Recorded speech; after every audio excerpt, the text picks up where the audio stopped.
और सीबीआई भेज करके ठीक है आपने उनको जुबेर खत्म कर दिया। जी जो भी उन्होंने कहा वो उन्होंने जी अपनी अपने जो है बुद्धि विवेक से कहा होगा। भले ही उनके पीछे कांग्रेस का झंडा लगा हुआ था, कांग्रेस का पूरा वो टंगा हुआ था, मतलब लग ये रहा था कि कांग्रेस का कोई नेता एक औपचारिक बयान जारी कर रहा है या फिर औपचारिक चर्चा कर रहा है मीडिया के साथ। लेकिन जिस तरह के बयान दिए गए हैं, आपको नहीं लगता कि गठबंधन के नियमों के थोड़े बहुत रसाकसी टाइप की देखने को मिलती है, नियमों के खिलाफ हैं ये बयान?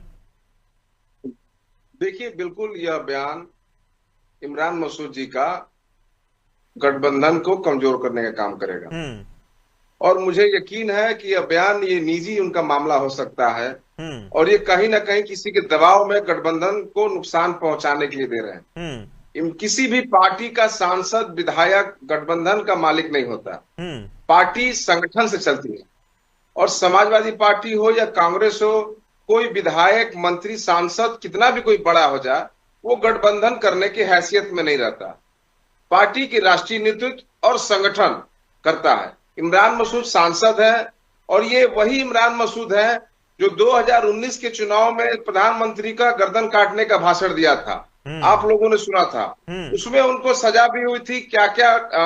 तो ये बड़बोले नेता है, समाजवादी पार्टी की तरफ से ये सांसद बन गए हैं। अब ये उड़ रहे हैं, कहीं ना कहीं इनके ऊपर एक कोई दबाव बन रहा है। समाजवादी पार्टी की तरफ से कैसे बन गए? आप लोग तो मुसलमानों के खिलाफ हैं, आप लोग मुसलमानों के खिलाफ हैं, जैसा इमरान मसूद ने कहा कि वो लोग हमें आगे बढ़ते देखना ही नहीं चाहते, वो यही चाहते हैं कि हम दयनीय स्थिति में रहें।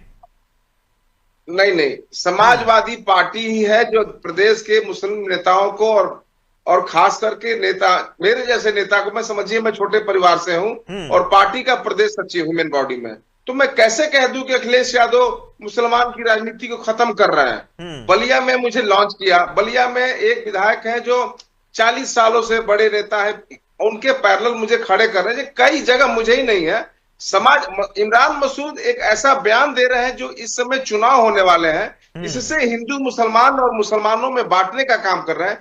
कहीं ना कहीं कांग्रेस को संज्ञान लेके ऐसे बड़बोले नेताओं पे बैन लगाना चाहिए, क्योंकि जब तक गठबंधन नहीं हो जाता तब तक ऐसे नेताओं को ऐसा बयान नहीं देना चाहिए। और केसी जैन भाई, आप तो ऐसे नहीं, आपको क्या लगता है जुबेर जी? ये मैं मतलब अपनी जानकारी के लिए पूछ रहा हूं, चर्चा तो हम कर ही रहे हैं। क्या ये भाजपा को फायदा पहुंचाने के लिए इस तरह का बयान जारी किया गया है? क्योंकि ऐसे समय में जब दोनों ही कांग्रेस और जो है समाजवादी पार्टी दोनों भाजपा पर टूटे हुए हैं, मतलब हमलावर हैं अलग अलग चीजों को लेकर, और जिसमें सबसे बड़ा मुद्दा तो राम मंदिर बना ही हुआ है, ऐसे में इस तरह का बयान देना क्या मामले को डिफ्लेक्ट करने के लिए और अलग ही कहीं और ले जाने के लिए इस तरह का बयान दिया गया है? कहीं और से सह मिल गई क्या? जी जी जी जी मैं रवि प्रताप जी जो कांग्रेस प्रवक्ता है उनकी बातों को मैं जोड़ूंगा कि जिस तरह प्रधानमंत्री के लोग, उनके जो कमेटी है, चंदा चोरी प्रकरण में लगातार योगी आदित्यनाथ जी को घेरने का, उनको फोकस करने का काम किया जा रहा है।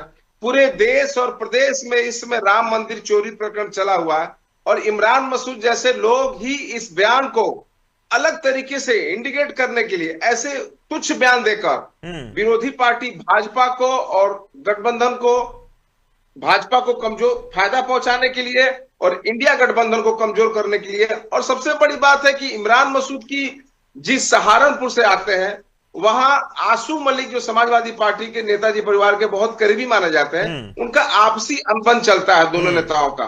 तो कहीं ना कहीं अक्सर ये लोग आसू मलिक जी के खिलाफ वो बोलते रहते हैं, लेकिन यह बयान अब तक का सबसे गंदा बयान उनका माना जाएगा। जुबेर जी एक सवाल और है, एक सवाल और है, उसके बाद मैं जो है भाजपा प्रवक्ता का रुख करूंगा।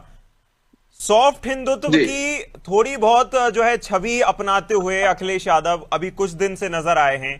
क्या सपा भाजपा की पिच पर उतरकर भाजपा के गेम में भाजपा को हराने की कोशिश कर रही है इस तरह की राजनीति करके, या फिर खुद का कोई अलग एजेंडा है, रणनीति है? जुबेर जी देखिए, माननीय राष्ट्रीय अध्यक्ष समाजवादी पार्टी श्री अखिलेश यादव जी पीडीए को जो लेके चल रहा है, कहीं से उनके मिशन में 2200, 2700 और 24 का चुनाव हो, कहीं से कोई अंतर नहीं रहा। बस ये है कि कुछ लोग ज्यादातर मुसलमानों को समाजवादी पार्टी से जोड़ के भारतीय जनता पार्टी को एक तुच्छ फायदा देने के नाम पे अब ऐसे बयान देंगे। अखिलेश यादव हर सबको लेके चलने का काम कर रहे हैं। अगर क्या केवल मुसलमानों को आगे बढ़ा देने से सरकारें नहीं जा जाती, पार्टी नहीं बन सकती, तो अखिलेश जी सबको लेके चल रहे हैं। और जो मंदिर का मुद्दा है, और अखिलेश जी हमेशा चूंकि विपक्ष में है, देश में अखिलेश जी ऐसे ही नेता हैं जो किसी भी भारतीय जनता पार्टी के मुद्दे को खुलकर बोलते हैं, उनका विरोध करते हैं। और राम मंदिर जैसे इतने बड़े प्रकरण को समाज के अंदर लाया, समाज के लोगों को दिखाया, आईना दिखाया। कहीं ना कहीं इन सब से भारतीय जनता पार्टी घबराई हुई है। और भारतीय जनता पार्टी की केंद्र सरकार और प्रदेश सरकार की जो डबल इंजन की सरकार आपस में लड़ रही है, भाजपा डरी हुई है, इस वजह से इस तरह के बयान जारी किए जा रहे हैं। बिल्कुल, मतलब आपके मन में इतना ज्यादा डर है कि दूसरों की टूट आप देख रहे हैं कि कैसे टूट फूट हो जाए और उसका फायदा आपको मिल जाए। देखिए अभिनय जी, अगर ये स्वयं कह रहे हैं कि भारतीय जनता पार्टी से एक बयान दिलवा रही, तो अगर जो है जो चीज राजभर जी कह रहे थे अभी कुछ समय पहले आपके चैनल पे, उस पर डिबेट भी हुई थी कि तमाम सारे लोग समाजवादी पार्टी के, कांग्रेस के सांसद विधायक हमारे संपर्क में है, भारतीय जनता पार्टी को ज्वाइन करना चाहते हैं, बहुत सारे लोग हैं जो आना चाहते हैं। चुनाव आते आते इनके पास कुछ नहीं। इसका मतलब ये है कि समाजवादी पार्टी उस पर मोहर लगा रही है कि अगर भारतीय जनता पार्टी के कहने से इमरान मसूद स्थिति का बयान दे सकते हैं कि भाई तमाम सारे लोगों को टिकट काट दिए श्री अखिलेश यादव जी ने, और जो लोकसभा में सीटें बढ़ी उसका कारण तो राहुल गांधी जी हैं, अगर अकेले लड़ते तो बहुत खराब स्थिति होती, जैसा कि 2019 में हुई, 2014 में हुई कि 5-5 सीटें बची। तो कुल मिलाकर के अगर उस बयान पे और समाजवादी पार्टी लगा भाई ये बयान भारतीय जनता पार्टी की तरफ से दिलाया जा रहा है, तब तो फिर तमाम सारी चीजों पे बिल्कुल। मैं रवि प्रताप जी का रुख करूंगा। रवि जी देखिए, एक तरफ राजभर जी, ठीक है केसी जी वापस आएंगे आपके पास आएंगे वापस आएंगे। रवि प्रताप जी, एक तरफ भाजपा के गठबंधन के एक दल ने कहा था, राजभर जी ने कहा था कि सपा के कई नेता हमारे संपर्क में हैं। क्या वो सपा के साथ कांग्रेस जोड़ना भूल गए? क्योंकि जिस तरह का बयान दिया गया है उससे आपको फायदा तो नहीं होने वाला आपके जो है संगठन को, भले ही आपको नेगोशिएट करने के लिए इस तरह के बयान जारी करने पड़ रहे हो कि हमें ज्यादा सीटें चाहिए, लेकिन फायदा तो इससे कहीं से कहीं तक नहीं होगा। रवि जी। अभिनय भाई, सीटों को लेने और देने का काम तो शीर्ष नेतृत्व तो तय करता है, लेकिन ये मैं जरूर कहूंगा कि गठबंधन में थोड़ी मर्यादा होनी चाहिए। इस तरह के अल्फाजों का इस्तेमाल न हो तो बेहतर होता है, क्योंकि जनता में ये मैसेज जाना चाहिए कि हम इंटैक्ट हैं। ठीक है, उन्होंने किस डोमेन में कहा, वो अपने व्यक्तिगत उसमें कहा, उन्होंने पहले भी कर दिया था, तो उसको बहुत ज्यादा तवज्जो नहीं देना चाहिए। रवि जी, यहाँ टोकने के लिए माफी चाहूंगा, लेकिन अगर आप पीछे कांग्रेस का झंडा लगाकर पूरे जिस तरह से प्रेस कॉन्फ्रेंस की जाती है, प्रेस वार्ता की जाती है, अगर आप पूरा औपचारिक बयान जारी करेंगे और फिर आप ये कह देंगे कि नहीं उनका तो पब्लिक जो है उन्होंने पर्सनल बयान दे दिया, उन्होंने कोई वीडियो बनाकर तो डाला नहीं अपना अलग से कि फोन से सोशल मीडिया पर चर्चा कर रहे थे, बयान हो गया, वो उन्होंने अपने आप से बयान दे दिया, तो कैसे आप इसको सिद्ध करिएगा? पब्लिक डोमेन में वो है और कांग्रेस के झंडे के साथ ये ध्यान करने वाली बात है। जी अभिनय भाई, वो हमारी पार्टी के एमपी हैं तो झंडा तो लगाएंगे, लेकिन पार्टी के आधिकारिक बयान को देने के लिए उनको ऑथराइज नहीं किया गया, और वो पार्टी के आधिकारिक बयान नहीं देते हैं। बयान दिया जाता है प्रवक्ताओं द्वारा या शीर्ष नेतृत्व द्वारा, प्रदेश के अध्यक्ष द्वारा, प्रदेश के प्रभारी द्वारा। उन्होंने ये चीज क्लियर कर दिया था कि मैं इस गठबंधन को नहीं तय कर सकता, लेकिन मैं चाहता हूं कि समय पे हो जाए। छोटी छोटी बातें बयानबाजियों पर नहीं होना चाहिए।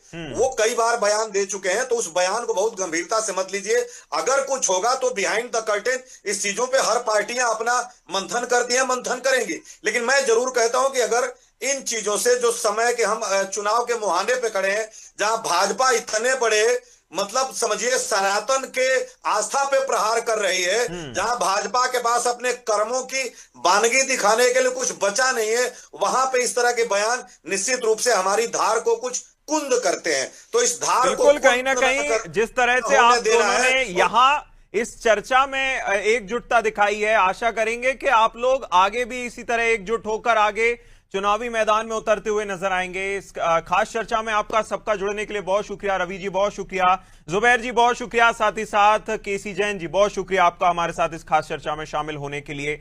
जिस तरह की बयानबाजी अभी चुनाव से कुछ ही समय पहले शुरू हो चुकी है, हालांकि ये कोई आधिकारिक या औपचारिक बयान पार्टियों की तरफ से तो नकार दिया गया है कि ये कोई औपचारिक बयान नहीं था, लेकिन इसको लेकर कहीं ना कहीं गठबंधन पर एक चोट तो पहुंचती ही है, जिसका फायदा उठाने के लिए भाजपा बैठी है और देखना होगा कि इसका क्या असर जनता तक पहुंचता है। इस खास चर्चा में इतना ही। आप देखते रहिए अनादि टीवी। नमस्कार।